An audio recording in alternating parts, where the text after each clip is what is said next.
Chers amis du PP, mercredi 13 avril, il fait beau, il fait chaud, il a fait 13 degrés au minimum cette nuit, le printemps est là. Donc par ce temps bucolique, on va bucoliquer. Donc bucoliquons. Bucoliquons. J'ai promis à ma femme d'essayer d'utiliser le moins possible le terme con. Alors je trouve tout le temps des ficelles pour quand même en glisser un. Je trouve qu'un bucolicon, ça sonne bien, quoi. Donc voilà. Bon, pas le sujet. Jamais 203. Jamais 203. Alors il y a peut-être encore quelques vieilles carrosseries comme moi qui traînent, qui se souviennent que la 203 était une voiture mythique d'une célèbre marque française dite au Lion.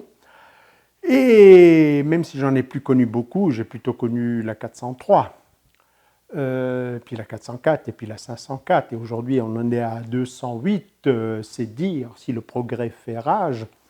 Donc à l'époque, quand on disait ce fameux jamais 203, on avait pour habitude, enfin j'avais pour habitude de sale gosse, de répondre jamais 404. Ce qui ne voulait rien dire, mais bon, ça se voulait de l'humour nonsense.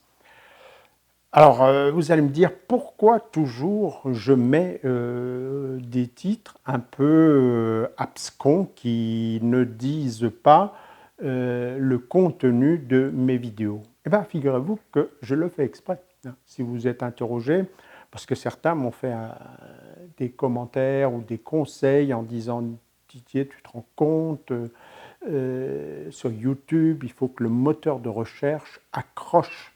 Donc il faut mettre des titres quand les gens cherchent poireaux, ils tombent sur mes 5 trucs pour réussir les poireaux au potager du paresseux, et alors ils vont regarder ta vidéo. » Eh bien, je ne cherche pas à accrocher, figurez-vous. Ça m'embêterait d'accrocher des gens. Alors bon, soyons clairs. Un, je n'ai rien monétisé. 2, je n'ai pas de boutique, je ne vous dis jamais, cliquez en bas et vous trouverez ceci ou cela, comme par hasard, juste l'outil que je suis en train d'utiliser ou le motoculteur que j'ai vendu sur Le Bon Coin, etc. Non, je ne cherche pas à attirer de l'audience. Je préfère que des gens curieux qui se disent « tiens, jamais 203 », cliquent parce qu'ils sont curieux. Et avec ces gens-là, je me sens bien. Le con qui veut juste un petit... pardon, j'ai dit le bucolicon, qui veut juste une recette simple à ce qui le contrarie à l'instant T, bon, ben voilà, s'il tombe sur mes vidéos, tant mieux, mais je crains qu'avec jamais 203, il ne clique pas, parce qu'il ne s'attend pas à la réponse qu'il cherche très exactement. Il ne trouvera pas la réponse à la question à laquelle il attend une réponse, pour laquelle il veut qu'un gourou lui certifie qu'il a raison. Voilà. Donc c'est un choix qui a ses limites. Ça ne veut pas dire que quand vous êtes 30 000 à regarder telle ou telle vidéo, cela ne me satisfait pas. Bien entendu que mon rêve est que mes idées, comme je le dis souvent, comme un peu des graines, germent et vous facilitent le travail dans votre potager. Enfin, vous facilitent la réussite du non-travail dans votre potager.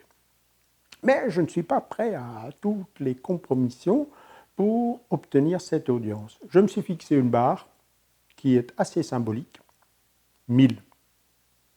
Quand vous serez moins de 1000 à regarder mes vidéos, j'estimerai que l'effort que je fais pour les produire, pour leur donner des contenus longs, parce que la réalité est complexe et que j'essaye de vous expliquer une réalité, pas de vous rétrécir vos esprits, quand vous serez moins de 1000 à être intéressé par ce que je fais, ben, je pense que je laisserai tomber et j'irai à la pêche. Alors, j'aime pas la pêche, mais j'irai faire autre chose. Voilà donc pour ce qui est de ces titres un peu dits à la con. Alors, jamais 203. Pourquoi jamais 203 ? Ben parce que certains m'ont posé la question de ma disparition cet hiver.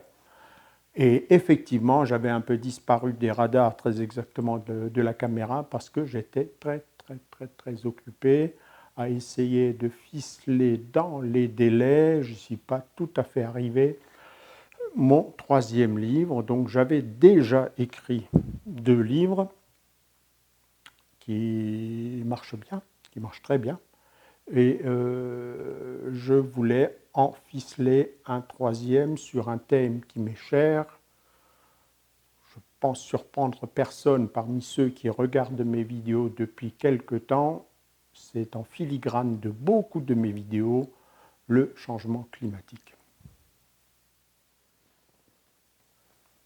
Alors voilà le livre en question. J'ai eu le premier exemplaire sorti des presses il y a une semaine à peu près, et il va sortir demain en librairie.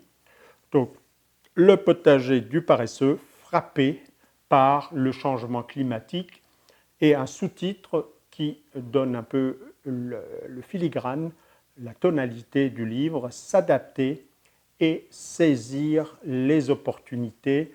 J'aurai le temps de revenir dessus dans la présentation que je vais vous faire. Mais tout d'abord, donc, jamais 203, parce qu'en fait, j'ai déjà écrit 2 livres différents, il y a un peu de confusion, donc je vais rapidement faire un résumé. Mon premier livre a été édité une première fois sous cette couverture, et je suis surpris de le trouver encore des fois sur des sites de vente en ligne. C'est la première édition du premier livre remplacé par celui-là. Donc, le texte de cette seconde édition du premier livre a été enrichi un peu, surtout corrigé parce qu'il y avait des maladresses, et se sont rajoutées des illustrations faites par ma fille et son compagnon. Donc il y a une trentaine de petits crobards que certains ne trouvent pas drôles du tout, mais bon, que j'ai mis parce que je trouve qu'une bonne vanne n'a jamais tué personne. Donc, premier livre qui, en fait, sur une bonne moitié, pose un peu le logiciel, la logique, mon raisonnement qui m'ont amené à concevoir le potager du paresseux. Et pose notamment ce qui se passe dans un sol vivant et ce avec quoi j'essaye de coopérer en l'optimisant dans mon potager. Il y a ensuite une deuxième partie qui donne quelques indications pratiques sur comment faire et qui s'applique surtout à la situation dans laquelle j'étais il y a 6 ou 7 ans quand j'ai commencé à écrire ce livre, qui était la conversion d'une prairie en potager. Ma façon de faire a évolué ensuite, ceux qui suivent les vidéos le savent. Et donc, ce qui est là-dedans, dans la deuxième partie, n'est plus tout à fait à 100% ce que je fais aujourd'hui, même si le logiciel est resté le même. On est passé de 1.0 à 1.1, donc des modifications d'un certain nombre de techniques. Il y a 2 ans est sorti mon deuxième livre, donc le Réussir, son potager du paresseux, avec un sous-titre qui me tient à cœur, qui peut paraître surprenant, un anti-guide pour jardiniers libres. Anti-guide parce que de vidéo en vidéo, vous savez que je ne pense pas qu'on puisse sortir un guide en disant il faut faire ça de telle façon à tel moment. Un jardin naturel est forcément ancré dans un climat, on va y revenir, est forcément ancré dans un terroir, c'est-à-dire des sols qui sont d'une variabilité considérable à des expositions fond de vallée, versant ouest, versant sud, versant nord, etc. Et tout ça influence la façon dont le potager va réagir et par conséquent, quand on n'est pas dans une démarche où on impose à son potager ce qu'on en attend, c'est-à-dire si on n'est pas par essence un violeur de potager, mais qu'on est en coopération avec lui, et dans mon esprit c'est ça, un potager naturel, je crois que c'est la conclusion du premier livre, je danse avec mon potager du paresseux, il peut m'arriver d'être maladroit, de lui marcher sur les pieds, je m'excuse, mais je ne suis pas un violeur de potager. Et par conséquent, pour moi, sortir un guide n'a pas de sens. Et même si mon éditeur me demande d'éditer un guide, ou d'écrire, pardon, c'est lui qui édite, c'est moi qui écris, un guide, eh ben, je lui colle un anti-guide pour jardinier libre, parce que la liberté, c'est quelque chose de très compliqué. C'est prendre soi-même une décision. N'est libre que celui qui prend soi-même une décision en connaissance de cause. Dans connaissance de cause, il y a connaissance. Donc ce livre donne des connaissances dont j'espère qu'il permettra à chacun de jardiner en fonction de ce qu'il est lui et en fonction du territoire, du climat dans lequel il est. Voilà l'esprit du deuxième livre qui lui est un peu plus cher parce qu'illustré de près de 500 photos prises dans le potager. Alors il est question là-dedans de climat déjà, de sol, de pH du sol, d'éléments fertilisants dans le sol, de texture du sol, sable, argile, limon et les qualités, défauts qu'ont chacune de ces catégories de minéraux, et question de comment je mets en place mes cultures, il est question des semences que j'utilise, type de semences, hybride, pas hybride, semences faites soi-même, etc., etc., plantes autogames, plantes allogames, tout un ensemble de connaissances qui me paraissent indispensables pour agir. Il est question là-dedans de quelque chose, d'un chapitre dont je suis particulièrement fier, non, fier n'est pas le bon mot, dont je suis particulièrement satisfait, c'est le chapitre qui classiquement dans les livres s'appelle « Lutte biologique » et qui m'a chiffonné, ça m'a chiffonné pendant des mois. Je ne voulais pas mettre le titre « Lutte biologique » parce que je ne me considère pas en lutte avec mon potager. Je laisse ça à Poutine là-bas. Et lui, il n'a qu'à violer, détruire, casser, massacrer, etc., etc. Il répondra là où il convient de répondre quand on est un dictateur. Non. Donc, j'espère accompagner, coopérer avec mon potager et donc l'accompagner vers un état de bien-être où il me produit d'excellents légumes. Et donc, il m'a fallu beaucoup de temps pour trouver le titre de ce chapitre, Accompagner son potager. Puis des questions aussi d'eau, de réserve d'eau du sol, etc. Parce qu'on était, je finis ce livre, le manuscrit, après la sécheresse de 2019, sécheresse canicule de 2019.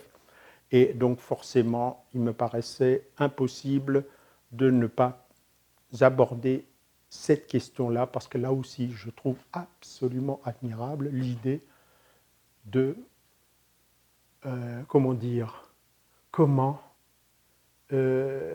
réduire les quantités d'eau qu'on apporte aux plantes. En clair, comment faire souffrir ces plantes. Parce qu'une plante a un besoin en eau pour des raisons que j'explicite là-dedans, et que par conséquent, réduire l'eau, alors réduire le gaspillage d'eau est quelque chose que j'entends et que je fais tout le temps. Par contre, réduire l'arrosage ou réduire la quantité d'eau d'apporter aux plantes n'a pour moi pas de sens agronomique. Voilà donc pour les deux livres précédents, qu'il n'y ait pas de confusion. Je profite pour faire un peu de clarté là-dessus. Alors, le potager du paresseux frappé par le changement climatique, qu'y a-t-il dans ce livre? Tout d'abord, c'est plus simple de parler de ce qu'il n'y a pas.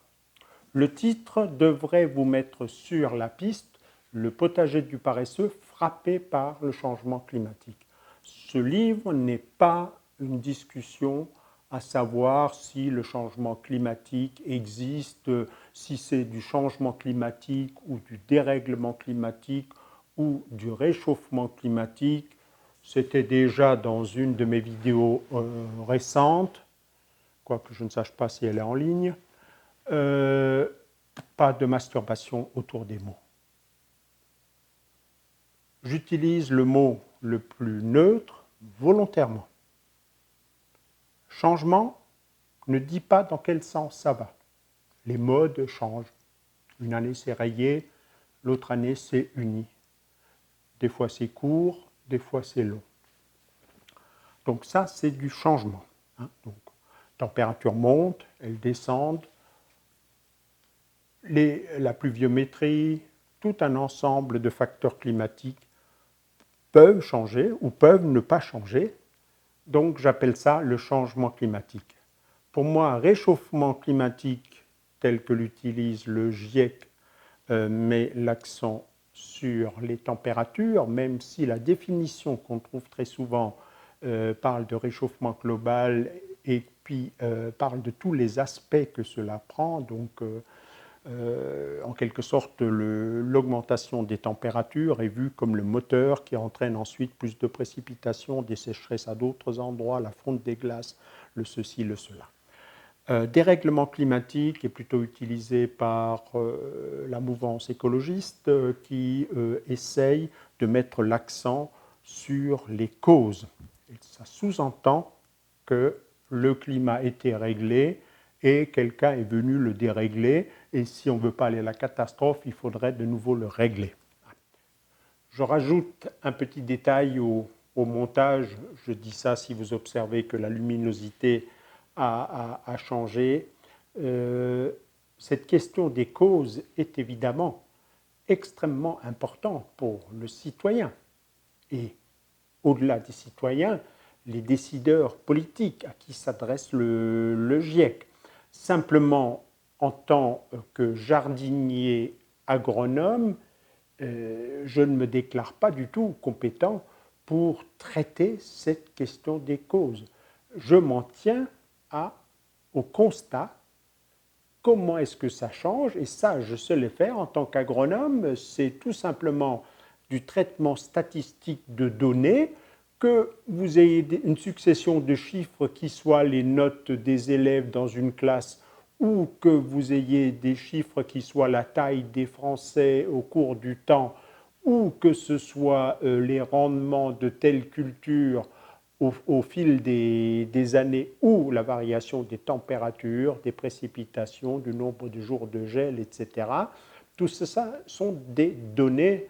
Aujourd'hui, on utilise l'anglicisme data, donc des chiffres que l'on peut très facilement traiter dans des tableaux Excel. D'ailleurs, je donne en annexe la façon d'obtenir les mêmes courbes que celles que j'ai obtenues pour la station la plus proche de mon potager. Donc, le fait que je n'ai pas mis l'accent sur cette question de cause et que je n'utilise pas le terme dérèglement n'est pas que je m'en désintéresse. Le citoyen que je suis aussi s'y intéresse, bien entendu, et se préoccupe du devenir de la planète et de la planète que je vais laisser à mes enfants. Et là, il faut bien entendu identifier des causes, parce qu'il faut agir sur des causes, sinon il reste les prières. Simplement, je ne voulais pas outrepasser mes compétences.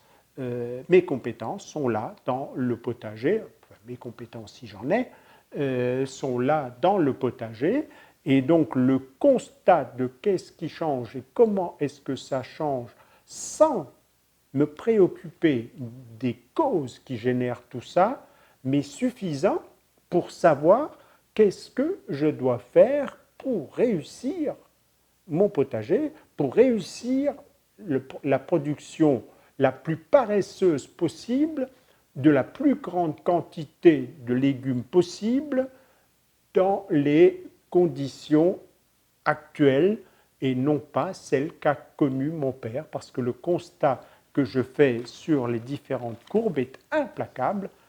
Je vis dans un autre monde climatique que celui que connaissait mon père et qui m'a appris à jardiner. Donc, soit je suis un passéiste, un nostalgique, un rêveur, et j'en reste aux méthodes de nos grands-parents, soit, comme je l'ai fait pour réduire le travail du sol parce que je suis faible, j'allais dire je me sens faible, non, je suis faible, et affaibli par les conséquences de mon infarctus, et affaibli de plus en plus par les conséquences de mon infarctus, d'où de temps en temps ces lapsus et ces mots qui ne viennent pas. Et donc, je construis le potager dans la réalité et même j'essaye d'anticiper l'évolution qui, de toute évidence, pour les 10 ou 20 années prochaines, quelles que soient les marges d'erreur des calculs des modèles du GIEC, un certain nombre de paramètres vont empirer et donc autant réfléchir avant. Alors bon, il y a des gens qui adorent le négationnisme, qui adorent se mettre en danger, qui adorent face au mur encore accélérer parce que ce sera encore plus brillantissime, etc. Freine, accélère, chérie, il y a le mur devant. Voilà donc cette petite précision que je voulais apporter à ce niveau. Donc ce n'est pas l'objet du livre. J'utilise le terme neutre, changement climatique, et j'envisage cette question à l'échelle mondiale, donc tous les débats posés par le GIEC, etc., que comme toile de fond de ma réflexion. Parce que dans mon potager, depuis 4-5 ans, que je fais attention, que j'ai mis des sondes un peu partout, que j'enregistre des températures, que j'ai une station météo, j'essaye d'être beaucoup plus attentif que je ne l'étais dans le passé à ces histoires de changement climatique. Oups, il y aura sans doute un petit saut dans l'image parce que j'étais interrompu par un appel téléphonique. J'en étais où? Changement climatique, donc, ce qui est très médiatisé en ce moment, donc le point de vue et les modélisations du GIEC ne sont que la vague toile de fond dans laquelle s'inscrit ma réflexion, qui est le potager du paresseux, qui est le potager frappé par. Donc c'est un peu comme quand vous voyagez, c'est intéressant de savoir dans quel pays vous êtes par rapport à la devise qui est utilisée, la langue, les coutumes alimentaires, le climat, donc comment vous allez vous habiller, etc. Il y a la mer, il n'y a pas la mer, c'est la montagne. Donc voilà, parce que je ne jardine pas en GIECI, donc ce n'est pas ce qui me préoccupe au premier point. Néanmoins, savoir quelles sont les grandes tendances m'intéresse évidemment au premier chef. Je regrette que les médias mettent beaucoup l'accent sur les modélisations du GIEC, donc les prévisions entre guillemets à l'horizon 2050-2100, et passent sous silence le diagnostic qui a été fait. Le GIEC analyse l'évolution du climat depuis 1850-1860 jusqu'à la période actuelle, donc les années 2020. Et autant la modélisation, comme toute prévision, est incertaine, entachée d'un certain nombre d'approximations, on a beau faire des magnifiques modèles avec des super magnifiques ordinateurs, la réalité complexe qu'est le globe échappera toujours en partie à ces modélisations. Ça ne veut pas dire qu'elles sont inutiles, ça veut dire qu'elles sont approximatives, que c'est une sorte de trajectoire. Mais bon, comme au foot, les meilleurs footballeurs, ils ont une trajectoire, ils visent le coin du but et des fois, ils envoient 5 mètres ou 10 mètres au-dessus. Ça arrive aux meilleurs. Et je ne cite personne. Non, ce qui, moi, m'a intéressé au premier chef, c'est ce diagnostic qui, lui, est implacable.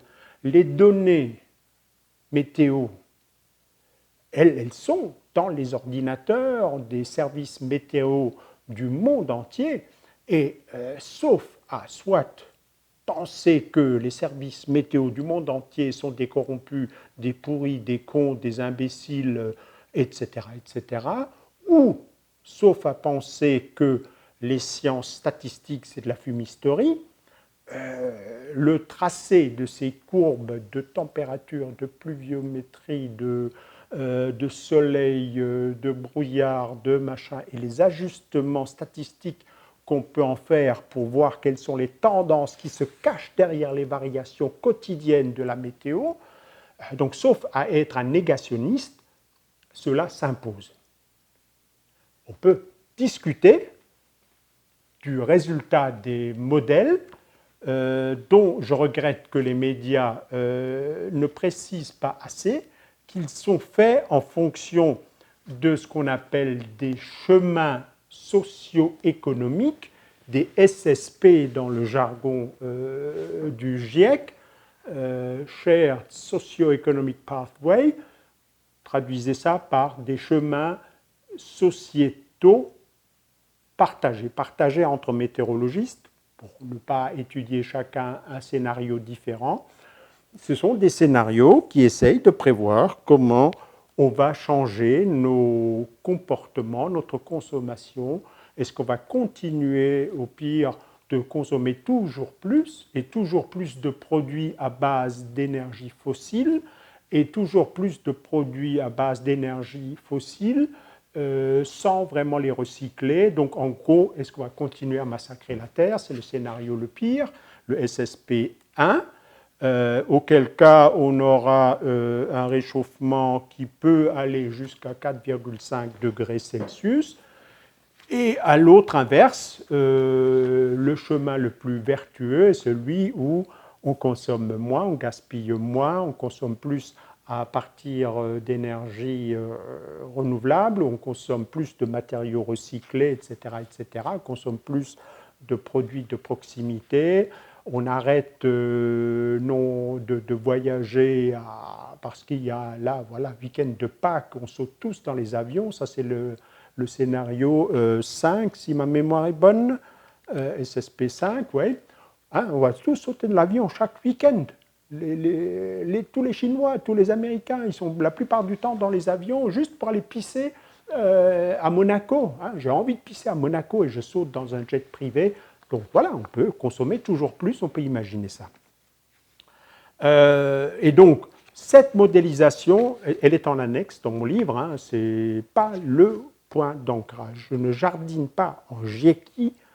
Moi, ce qui m'intéresse, c'est qu'est-ce qui se passe et qui va impacter ma façon de jardiner. Donc très vite, après avoir balayé un peu les éléments essentiels du diagnostic fait par le GIEC, je passe à l'échelle de la France, et là déjà,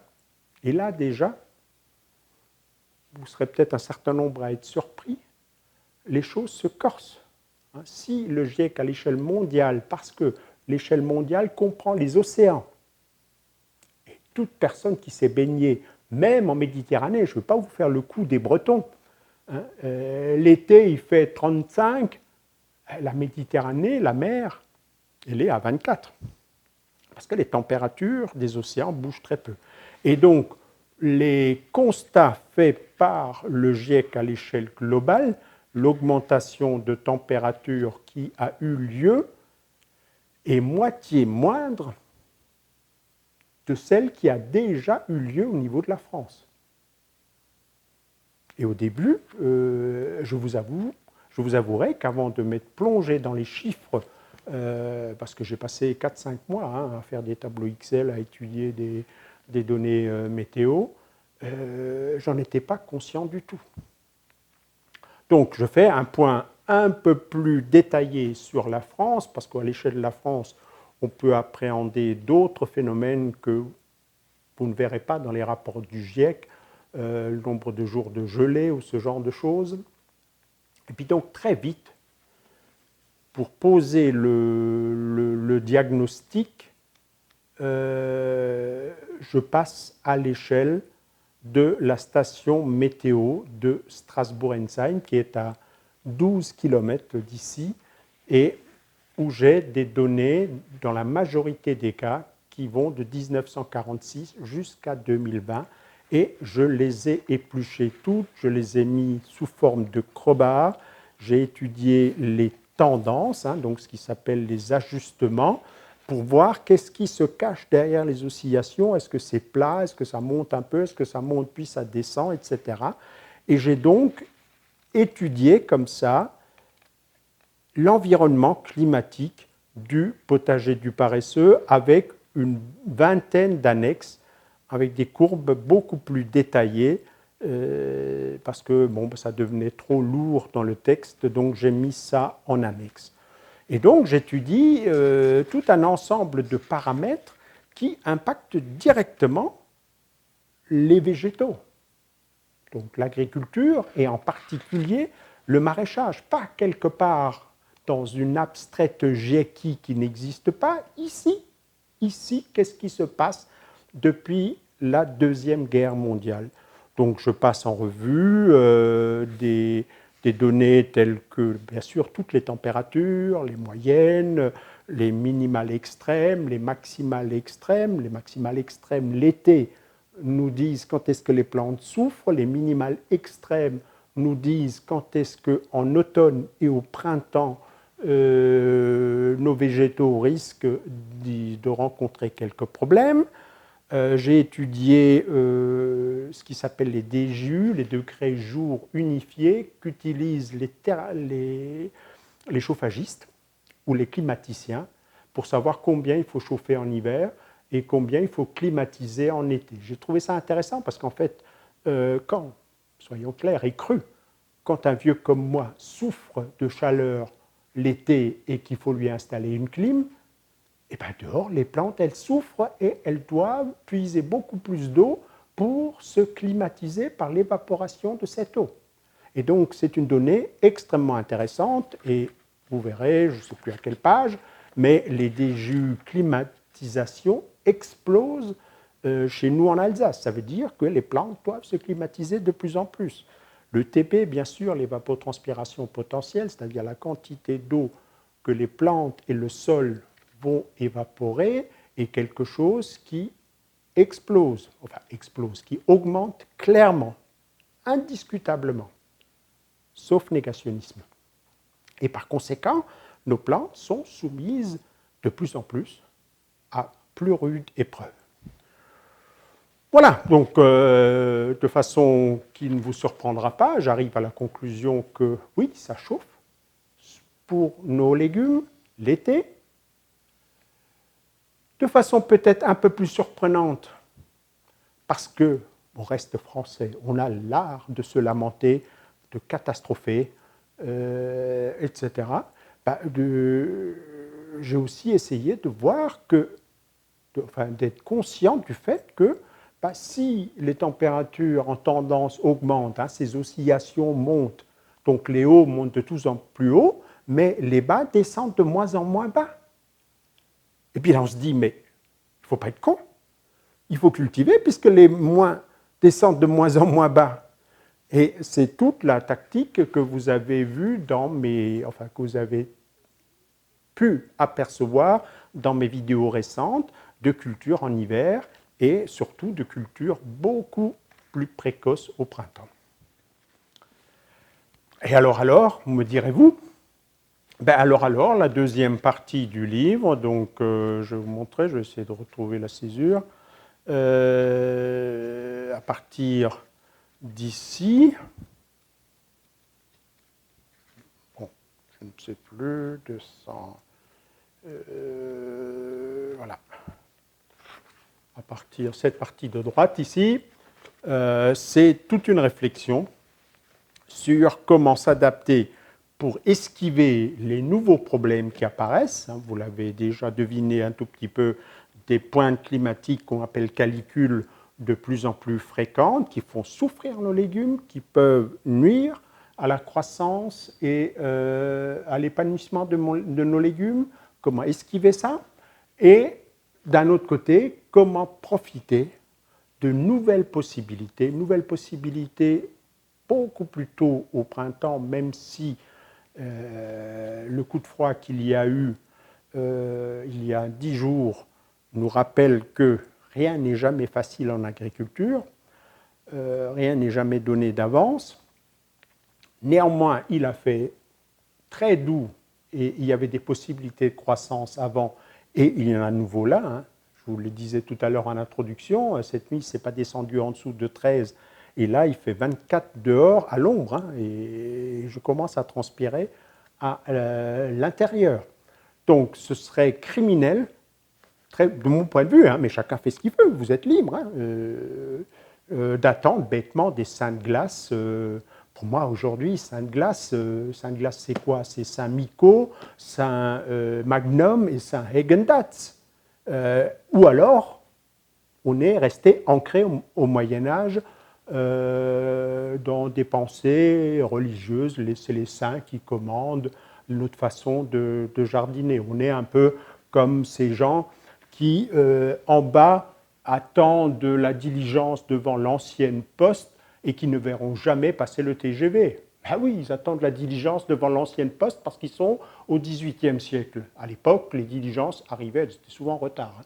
Mais bon, ils ne verront jamais le TGV. C'est leur choix. Et je le respecte. Qu'ils attendent des diligences. D'ailleurs, il y a un petit bistrot en général face à l'ancienne poste. Il y a un bistrot où on attendait la diligence, qui était souvent en retard, beaucoup plus souvent que les trains. Et donc, ils sont là-bas à la terrasse et ils attendent.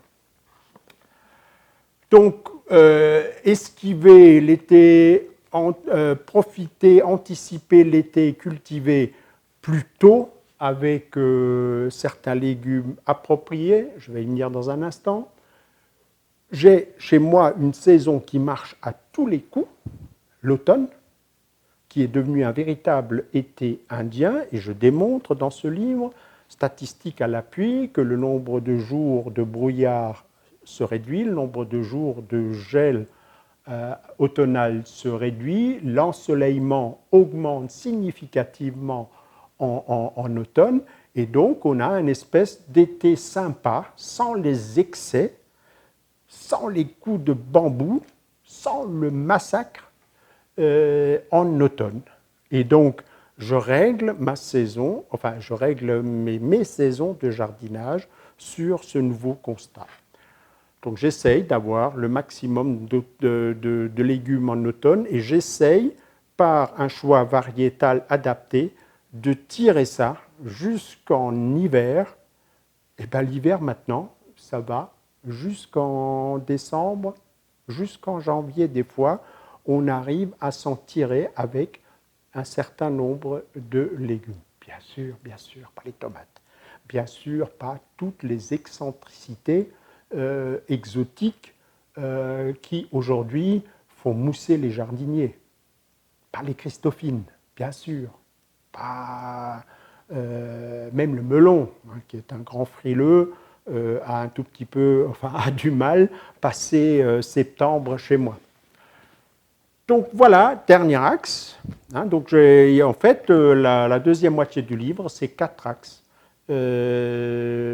Jardiner plus tôt pour esquiver l'été, c'est donc au printemps, c'est esquiver l'été même s'il y a des chochottes, tomates, aubergines, poivrons, piments, où on n'a pas le choix. Donc comment réduire la surface pour gaspiller le moins d'eau possible, comment les organiser de façon à profiter au maximum de l'eau, comment créer au cœur de son potager une sorte d'oasis et mettre le paquet sur les cultures à l'automne et puis une culture résiduelle d'un certain nombre de légumes. Axe, alors il s'appelle bizarrement l'axe 1, j'ai commencé par l'hiver parce que je fais toujours les choses à l'envers. Donc j'ai commencé par l'hiver, axe 1, cultivé en hiver. Alors dans tout ça, il y a un certain nombre de techniques. Vous avez vu les châssis à propos des cultures printanières, le tunnel et le dôme au-dessus des tomates dans mes vidéos. Donc il est question de tout ça, il est question de techniques d'irrigation.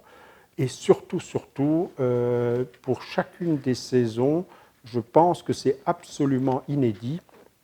Vous avez jusque parfois 2 pages de variétés adaptées pour chacune de ces stratégies.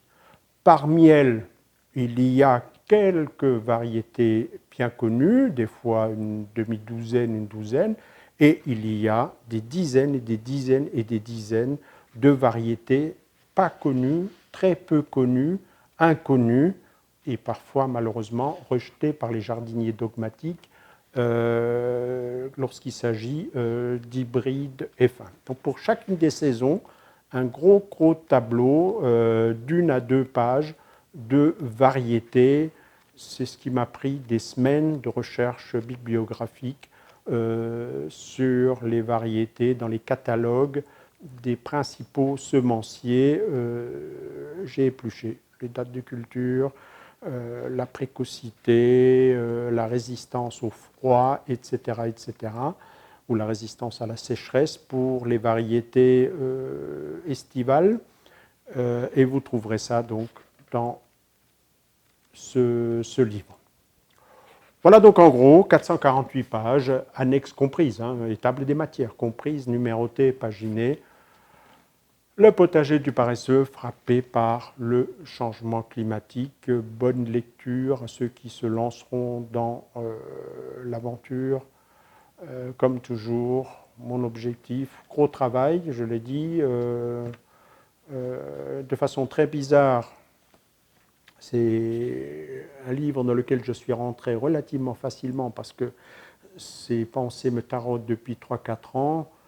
Je vous ai présenté au printemps dernier le livre de Wolfgang Palm sur les cultures hivernales, qui était déjà le fruit de mes recherches sur comment mieux cultiver l'hiver, comme je l'ai marqué dans la préface que j'ai faite pour ce livre. Donc c'est quelque chose qui me préoccupe depuis 4 ans, 5 ans.